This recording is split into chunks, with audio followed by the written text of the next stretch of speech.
कृष्णाय वासुदेवाय हरे परमात्मने प्रणतः क्लेशनाशाय गोविंदाय नमो नमः।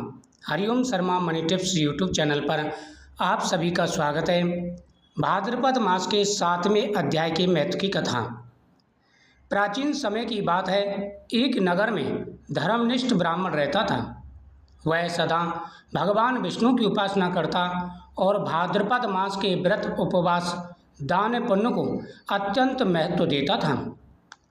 नगरवासी उसका बड़ा आदर सम्मान करते थे, क्योंकि वह केवल अपने लिए ही नहीं बल्कि सभी के कल्याण की कामना करता था। उस ब्राह्मण का जो चरित्र था बहुत ही पवित्र था। वह नियमित रूप से भगवान की पूजा करता और साथ ही सभी की सहायता भी करता था। जैसा समर्थ हो उसी प्रकार से सहायता करता और सभी की शुभकामना के लिए, सभी के कल्याण के लिए भगवान से प्रार्थना भी करता था। इस वजह से नगर के सभी लोग उसका आदर सम्मान करते थे।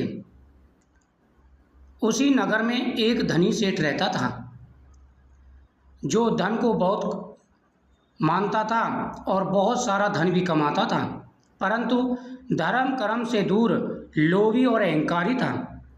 सेठ के पास भरपूर धन था, अच्छी कमाई थी, लेकिन वह बहुत ही कंजूस और लोभी था और उसके साथ साथ उसके अंदर धन का अहंकार भी था। वह सोचता था, मेरे पास अपार धन है, मैं ही सब कुछ हूँ, मुझे ना व्रत की ज़रूरत है और ना ही दान पुण्य की, क्योंकि भगवान ने मेरे पास तो इतना धन दे रखा है, मुझे दान पुण्य व्रत आदि करने की क्या आवश्यकता है।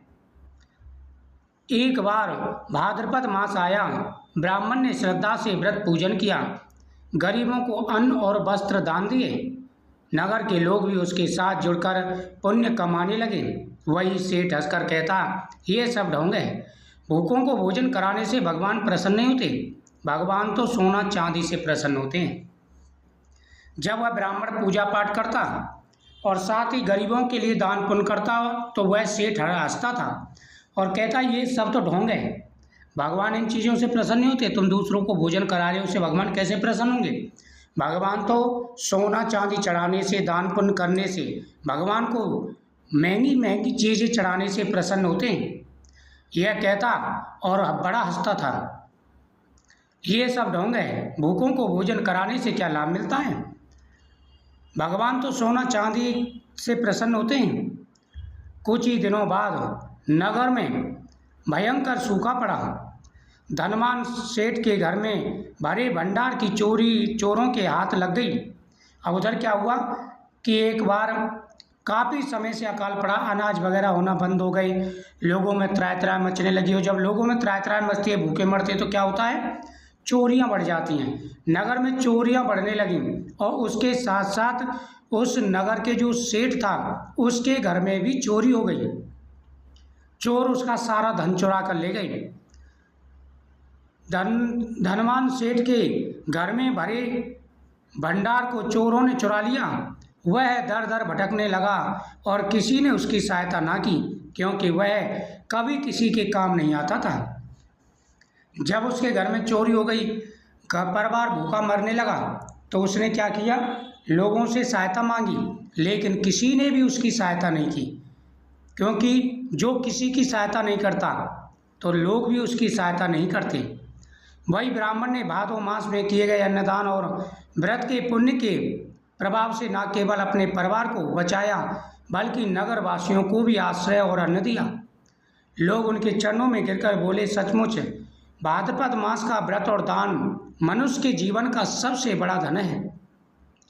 धन संपत्ति नष्ट हो सकती है, लेकिन पुण्य कभी नष्ट नहीं होता।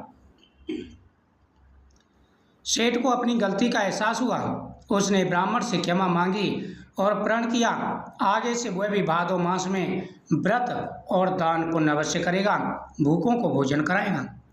भादो मास में व्रत, उपवास, दान और पुण्य करने से जीवन में आ रहे सारे कष्ट दूर हो जाते हैं।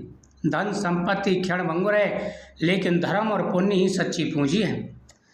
जो दूसरों का कल्याण करता है, भगवान सदा उसकी रक्षा करते हैं, सदा ही उसके ऊपर अपनी कृपा बनाए रखते हैं। तो आप इस कथा का श्रवण करें, आपकी हर मनोकामना पूरी होगी, धन्य धान्य बढ़ेगा, जीवन में खुशियाँ आएंगी, सुख और समृद्धि आएगी। भगवान गोविंद आपकी हर मनोकामना पूरी करेंगे। वीडियो को शेयर करें, चैनल को सब्सक्राइब करें। भाद्रपद मास का 7वां अध्याय